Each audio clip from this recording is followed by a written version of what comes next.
Starting में हमें हमारा मेल लीड दिखाया जाता है जिसका नाम साकीसाका होता है। वो एक डिजाइनर होता है और वो एक प्ले बॉय होता है। स्टार्टिंग में हम देखते हैं कि उसकी एक्स गर्लफ्रेंड उसे थप्पड़ मारती है और उसे कहती है कि तुम मुझे चीट कैसे कर सकते हो। इतने में हमारी फीमेल लीड दिखाई जाती है जिसका नाम नाहु होता है और साकीसाका उसे पकड़ कर कहता है कि ये मेरी न्यू गर्लफ्रेंड है, तुम्हें जाना है तो जाओ। उसकी एक्स गर्लफ्रेंड ये सुनकर उसे मारने लगती है तो साकीसाका नाहु को प्रोटेक्ट करता है और इस तरह उसे चोट लग जाती है और उसकी गर्लफ्रेंड फिर वहाँ से चली जाती है। उसके जाने के बाद नाहु साकीसाका पे गुस्सा करती है और वहाँ से जाने लगती है, बट सडन वो रुकती है और उसे एक रुमाल देती है और कहती है कि इसे अपना जख्म साफ कर लेना। एक्चुअली नाहु की पर्सनैलिटी और नेचर ऐसी दिखाई गई है कि कोई उसके साथ जितना भी बुरा कर ले वो कभी भी उसके लिए बुरा नहीं सोच पाती। नाहु पार्ट टाइम जॉब के लिए इंटरव्यू देने आती है, बट जिस ऑफिस में वो इंटरव्यू के लिए आई थी वो साकीसाका का होता है।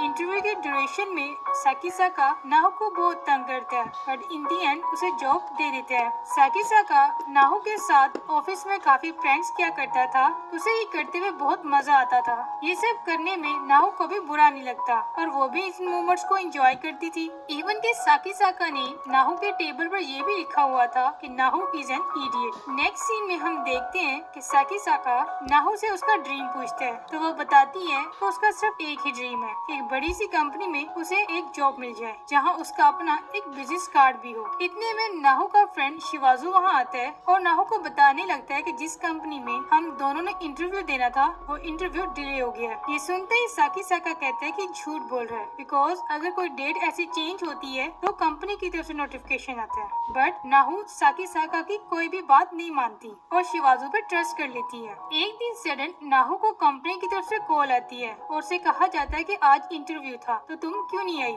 ये सुनकर नाहु को पता चल जाता है कि शिवाजू ने उस दिन उसे झूठ बोला था ताकि उसे जॉब मिल सके और ऐसा ही होता है और शिवाजू को जॉब मिल जाती है। नाहु साकीसाका को बता देती है और बताते हुए भी स्माइल कर रही होती है, पर साकीसाका उसे कहता है कि मुझे पता है तुम रोना चाहती हो, इतना स्ट्रॉन्ग बनने की जरूरत नहीं है, तुम मेरे सामने रो सकती हो। नेक्स्ट डे नाहु जब ऑफिस आती है तो साकीसाका उसे बताता है कि मैंने तुम्हें फुल टाइम जॉब के लिए रख लिया है और उसके लिए एक बिजनेस कार्ड भी बना देता है। नाहु ये देखकर बहुत ज्यादा खुश हो जाती है बिकॉज ये उसका ड्रीम था जो कि पूरा हो गया था। नेक्स्ट सीन में हम देखते हैं कि नाहु को शिवाजू की कॉल आती है जो उसकी कंपनी के साथ प्रोजेक्ट करना चाहती थी, बट साकीसाका मना कर देता है नाहु की वजह से। नाहु उसे थैंक्स करने के लिए ऑफिस में जाती है बट वो उस टाइम सो रहा होता है तो नाहु उस पर शॉल कवर करके वहाँ से आ जाती है, बट बाद में हमें पता चलता है कि साकीसाका जाग रहा था और उसे नाहु का ये काम बहुत अच्छा लगता है। नेक्स्ट डे वो नाहु के टेबल पर इन रिटर्न गिफ्ट देता है और वो एक हेयर बैंड होता है। नाहु को बहुत अच्छा लगता है और वो फौरन से अपने हाथ में पहन लेती है। सीन शिफ्ट होता है और हम साकीसाका को फिर से उसकी एक्स गर्लफ्रेंड के साथ देखते हैं जो कि इस दफा फिर से उसे थप्पड़ मारती है और ये सब कुछ नाहु भी देख रही होती है। उसकी एक्स गर्लफ्रेंड नाहु को देखकर गुस्सा करने लगती है और उसको सुनाने लगती है। साकीसाका को ये देखकर अच्छा नहीं लगता तो वो अपनी एक्स गर्लफ्रेंड से कहते हैं कि तुम मुझसे प्यार का दावा नहीं कर सकती हो क्योंकि मैं जानता हूँ कि तुम ऑलरेडी 2 लड़कों को डेट कर रही हो, और ये जानकर उसकी एक्स गर्लफ्रेंड शॉक हो जाती है। नेक्स्ट सीन में नाहु ऑफिस में वापस चली जाती है और वर्क करते करते वहीं सो जाती है। साकीसाका सुबह जब ऑफिस आता है तो नाहु उसे अपनी फीलिंग्स के बारे में कन्फेस करती है जो कि वो साकीसाका के लिए रखना शुरू कर देती है, पर साकीसाका उससे कहता है कि मुझसे दूर हो, मैं तुम्हें कभी भी प्यार नहीं दे सकती। नाहु कहती है मुझे कोई एतराज नहीं अगर तुम मुझे बदले में कुछ भी ना दो तो। नेक्स्ट डे हम साकीसाका के फ्रेंड को देखते हैं जो ऑफिस में आता है और वो फोटोग्राफर होता है। नेक्स्ट सीन में हम देखते हैं कि साकीसाका का फ्रेंड नाहु को वेलकम पार्टी देता है और ये देखकर नाहु को बहुत अच्छा लगता है। फिर सीन शिफ्ट होकर हम साकीसाका और नाहु को देखते हैं जो बाजार से वापस आ रहे होते हैं तो साकीसाका उससे कहता है कि तुमने ये हेयर बैंड अभी तक उतारा क्यों नहीं, ये तो गंदा हो गया है। तो नाहु कहती है कि मैं इसे नहीं उतारूंगी क्योंकि ये मुझे बहुत पसंद है और बहुत अजीज भी है। इसी ड्यूरेशन में नाहु का पुराना बॉस मिस्टर कसाया वहाँ आ जाता है और नाहु उसके साथ चली जाती है। नेक्स्ट सीन में हम उन दोनों को बातें करते देखते हैं। मिस्टर कसाया उससे कह रहे होते हैं कि तुम मेरे ऑफिस वापस आ जाओ और ये भी कहते हैं कि तुम इनके लिए सिर्फ एक बोझ हो क्योंकि एक छोटी सी कंपनी है, उन्हें तुम्हारी इतनी ज्यादा जरूरत नहीं है, शायद उन्होंने तुम पर तरस खाकर तुम्हें जॉब दे रखी है और तुम उनके लिए काफी ज्यादा बर्डन हो। और ये सुनकर नाहु सोच में फट जाती है। एक्चुअली नाहु जहाँ पहले काम करती थी वहाँ अकाउंट में इश्यू होने की वजह से नाहु पर इल्जाम लगा दिया जाता है और उसे जॉब से निकाल दिया जाता है, बट अब मिस्टर कसाया दोबारा से अपने न्यू ऑफिस में उसे जॉब पर रखना चाहता है, बट नाहु नाहु मना कर देती है। नेक्स्ट डे नाहु ऑफिस जाकर रिजाइन दे देती है मिस्टर कसाया की बातों को याद करके कि तुम उन पर सिर्फ एक बोझ हो, और साकीसाका को ये एक्सप्लेन करती है कि मुझे अपनी ड्रीम जॉब मिल गई है। साकीसाका उसे मना नहीं करता, बट उसे उसके जाने से अच्छा भी नहीं लगता।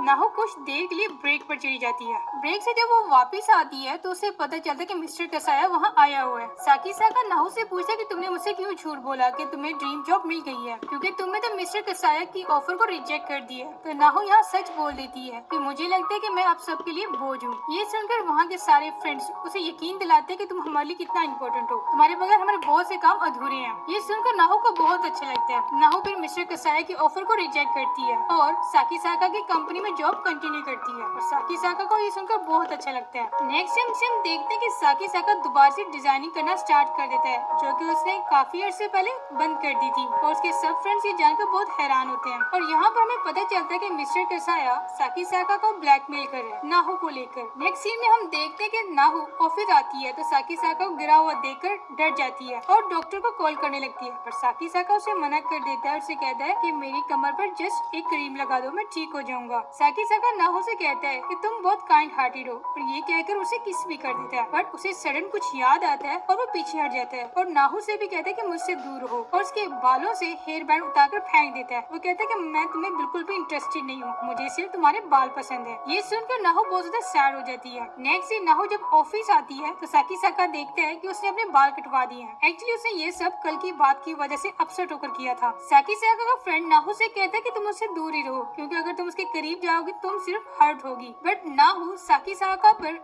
गिव अप करने से मना कर देती है। नेक्स्ट हम देखते हैं कि नाहु को पता चल जाता है कि मिस्टर कसाया साकीसाका को ब्लैकमेल कर रहा है उसके पिछले अकाउंट्स की वजह से। नाहु के पास बहुत सारे प्रूफ थे जिसे वो साबित कर सकती थी कि वो बेकसूर है, और उसे कहते कि साकीसाका से दूर रहे। साकीसाका को जब ये पता चलता है तो वो बहुत ज्यादा खुश होता है और वो नाहु को थैंक यू भी कहते हैं, और इस तरह दोनों में दोबारा से फ्रेंडशिप हो जाती है। नेक्स्ट सीन में हम देखते हैं कि नाहु और साकीसाका किसी और सिटी एक मीटिंग के लिए जाते हैं, और वहाँ पर साकीसाका को उसके घर से कॉल आती है कि तुम्हारा पेट डॉग उसकी डेथ हो गई है, और इस तरह साकीसाका 5 साल बाद अपने घर जाता है, और वहाँ हमें पता चलता है कि उसके अपने भाई के साथ क्लैशेस है, जिसकी वजह से वो घर तक नहीं जाता, और अपने घर से वापस आने के बाद स्ट्रेस में वो बेहोश हो जाता है। नाहु उसे हॉस्पिटल लेकर जाती है, और जब उसे होश आता है तो वो नाहु को अपने पास्ट के बारे में बताता है, और ये सब कुछ हमें फ्लैशबैक सीन में भी दिखाया जाता है। हम देखते हैं कि साकीसाका बचपन से एक लड़की को पसंद करता था, बट कभी भी उसके साथ अपनी फीलिंग्स को एक्सप्रेस नहीं कर पाया, और बड़े होकर उसकी शादी उसके साकासाकी के बड़े भाई के साथ हो जाती है। एक दिन साकीसाका उस लड़की को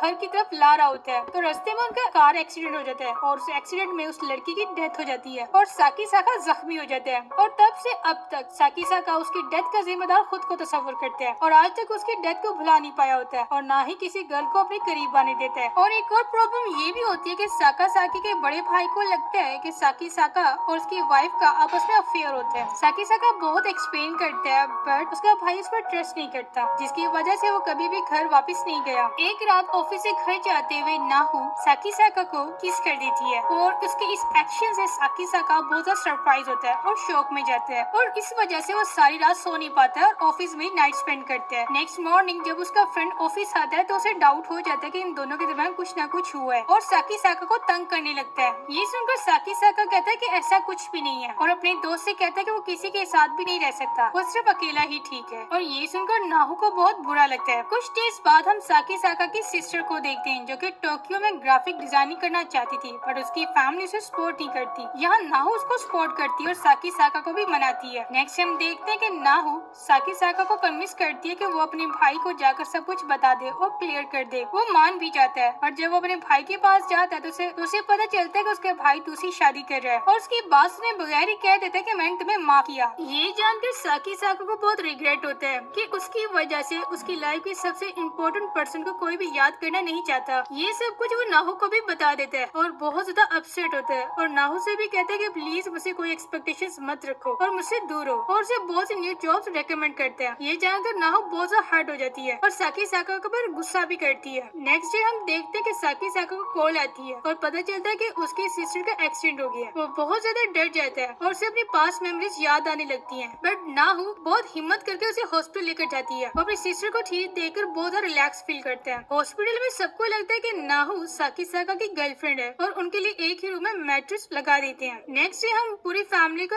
एक साथ इकट्ठा देखते हैं। सब बहुत ज्यादा खुश होते हैं बिकॉज उनकी सिस्टर भी अब बिल्कुल ठीक होती है और साकी साका का भी भाई उसे माफ कर देता है। साकी साका नाहो को मिलने बुलाता है और उसे थैंक्स कहता है क्योंकि उसकी वजह से उसकी फैमिली के साथ जो भी रिलेशन है सब ठीक हो गए और उसके अंदर दोबारा से लाइफ जीने की होप जाग गई है जो कि उसकी लवर की डेथ के बाद पूरी खत्म हो चुकी थी। फिर हम देखते हैं कि वो दोनों हैप्पीली अपनी लाइफ स्टार्ट करते हैं और साकी साका दोबारा नाहो के साथ प्रैंक्स करना स्टार्ट कर देता है और इसी के साथ ये सीरीज एंड हो जाती है।